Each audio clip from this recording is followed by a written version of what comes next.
Hi, I'm Sulin with HBW-TV. Today, I have Mr. Nazir with me to talk about medical tourism. Mr. Nazir, I'm aware that H Berhad is going to have over 300 clinics and 30 medical centers. Is that related to your interest in medical tourism? Well, I think part of it is my interest on the medical tourism. So could you tell us more about medical tourism and perhaps its role in Malaysia?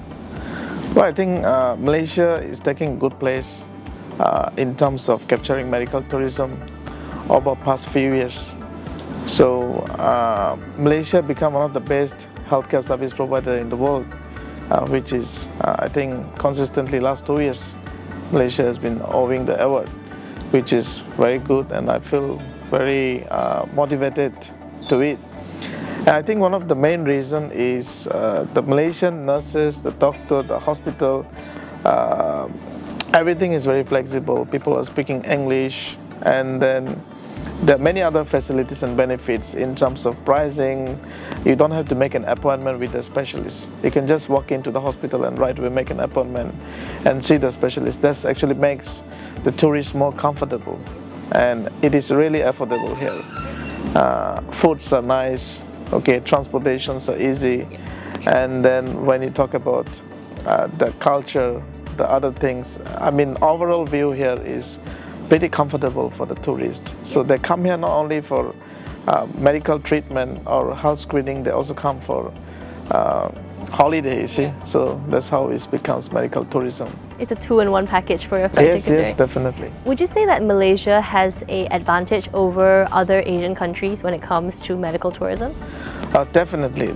I mean, if you ask me to compare Malaysia to Singapore, quite numbers of percentages. I don't know what's the percentage. I mean, I believe around 30% of the nurses working in Singapore is from Malaysia, and many doctors are working in Malaysia.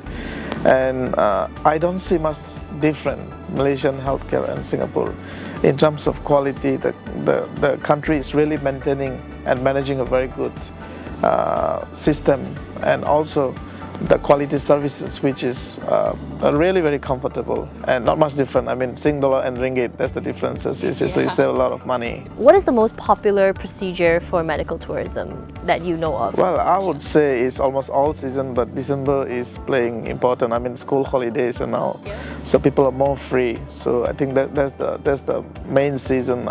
But if you look at here, I think I notice almost every month is the same. Mm-hmm. Yeah. What procedures do you think are most common when it comes to medical tourism? People are flying out from their country to come to Malaysia to have something done. What is the most common thing that people go for? When you talk about medical tourism, it comes in a package.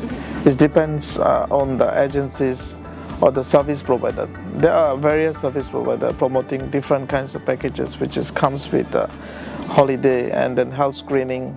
And when we talk about health screening, they take kind of executive screening, which includes ECG, stress test, ultrasound, and then you talk about full blood count test. In some cases, CT scan and MRI. And importantly, I think the tourists and the foreigners having trust on Malaysian healthcare system and the Malaysian doctors, because they really screen properly and then pay attention to the patient and the diseases. Especially they find out the history and all, then they have center of excellences. They have board of doctors who sit together and make the decision for the patient, so patients feel very safe. So would you say that it's a good thing, for example, if someone were to travel to Malaysia annually to have their annual screening here instead of paying maybe Sing dollar or Australian dollars? Yeah, definitely. I will strongly recommend Malaysia to come here, is because you're not only saving money, but I think you will have the satisfaction. And we are talking about value service. I mean, you're paying for something, at least you get something in return, which is valuable, you see. So we are now actually value care. Yeah, that's really good, because we always look for value in life, right? Obviously. So what are your opinions on medical tourism as an industry, and like its direction in Malaysia in terms of perhaps its growth? Malaysia having the right direction. MSTC is one of the part of the medical tourism, which is I think directed by the Ministry of Finance previously from Ministry of Health, and I think they're doing fantastic job. The CEO is Shirin Azlin. She is actually paying a lot of attention, put a lot of effort to bring the industry up and where Malaysia today. So I think the government doing a very great job. It's a good job, yes. It's very good. And how does H Berhad factor into this goal or this path that we're walking down?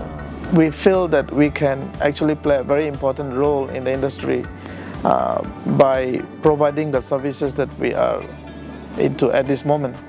And the reason we wanted to expand, I think we can do better and we can do further. And this is why we come to in a decision that we would like to have around 300 of our executive clinics, those really executive clinics and specialist clinics with 30 medical centers, so-called ambulatory care centers, where it will have one-stop services, and much more convenient to the people and public. And we are focusing, I think, not only value care, but patient satisfactions, needs, and understand what the needs and want. So before we end for today, do you have any words of advice that you would like to give the public? I think for public it's very simple that I would like to tell. Prevention is better than cure. And doing regular medical checkup, I mean yearly medical checkup is very important. So if you have not done yet, I think you should go for a health screening to get to know about your health. Thank you very much. Your appointments today, guys. Thank you very much for coming on the show. Thank you.